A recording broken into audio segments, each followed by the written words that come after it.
সকালে রান্নাটা শেষ করে স্নান করে আসলাম, এখন পূজা দিব।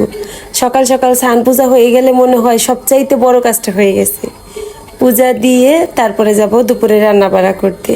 পূজা শেষ, বসে বসে প্রসাদ খাচ্ছি। ঘড়ির কাঁটায় তখন বেলা 12টা বাজে। আজ তো শুক্রবার, তাড়াতাড়ি রান্না করতে হবে। ওদের বাবা তাড়াতাড়ি চলে আসবে বাসায়। স্নান করতে যাবার আগে দুপুরে কি কি রান্না করব সব কিছু গুছাই রেখে তারপরে স্নান করতে গেছি, ভাত বসাই দিছি। এই যে এই শাকগুলো সেদিন সমাধির সঙ্গে রামকৃষ্ণ মিশনে গিয়ে তুলে আনছিলাম, আজকে সেই শাক কটা রান্না করব।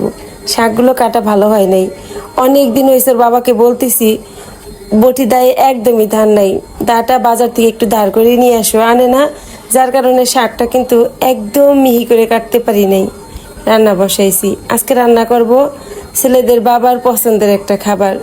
আজকে সকালবেলা দোকানে যাওয়ার সময় বলে গেছে দুপুরবেলা আলু দিয়ে রুই মাছের মাথা দিয়ে মাখা মাখা করে ঝোল রান্না করতে, তার নাকি এটা খাইতে মন চাইছে। তো তার মন মতোই রান্না করলাম। আর এই যে সরিষা দিয়ে পটল বাপাও সে অনেক পছন্দ করে, এটাও রান্না করলাম। এটা আবার আমারও অনেক প্রিয়, আমার বড় ছেলেরও অনেক প্রিয়। দুপুরে রান্না বাড়া শেষ করলাম। বিকালবেলা আমার ছোট বোন ঘুমাইছিল, তাকে বারবার ফোন দিয়ে টেনে তুললাম, বললাম রেডি হও, আঙ্গিনায় যাবো। সেই বেচারা যাইতে চাইছিল না, কিন্তু আমার যন্ত্রণায় আমার বোনেদের শান্তি নাই। আমি কি করব, আমার সঙ্গী তো তারা। একা একা তো কোথাও যাইতে ভালো লাগে না। আঙ্গিনায় একা একা গেলে কি ভালো লাগে? শুক্রবার দিন বিকালবেলা আঙ্গিনায় না আসলে আমার ভালো লাগে না। আমার আজকের এই ভিডিওটা ছিল গত শুক্রবার দিন বিকালবেলা। তো আঙ্গিনায় আসলাম দুই বোনে মিলে। আঙ্গিনায় আসলে শুক্রবার দিন সবার সঙ্গে দেখা হয়। আর আমাদের আঙ্গিনায় তো প্রত্যেক শুক্রবার দিন বিকালবেলা কীর্তন মেলার কীর্তন হয়। সব কিছু মিলিয়ে তো খুব ভালো লাগে। আসলাম, কীর্তন মেলার কীর্তন হচ্ছে এখানে, প্রভুকে দর্শন করলাম। প্রভুর কাছে আসলে মনটা এমনিতেই ভালো হয়ে যায়। ঘরের মধ্যে বসে থাকলে কি মন ভালো লাগে? তার থেকে শুক্রবার দিন বিকালবেলা একটু আঙ্গিনায় আসি, সবার সাথে দেখা হয়, কীর্তন শুনি, অনেক ভালো লাগে। আসলাম এখানে প্রসাদ নিতে। প্রত্যেক শুক্রবারই আসি, প্রসাদ নিই, কীর্তন শুনি, সময়টা অনেক ভালো কাটে। এরপরে আমরা দুই বোনে মিলে নাট মন্দিরের ভিতরে চলে আসলাম, এখানে বসে কীর্তন শুনবো।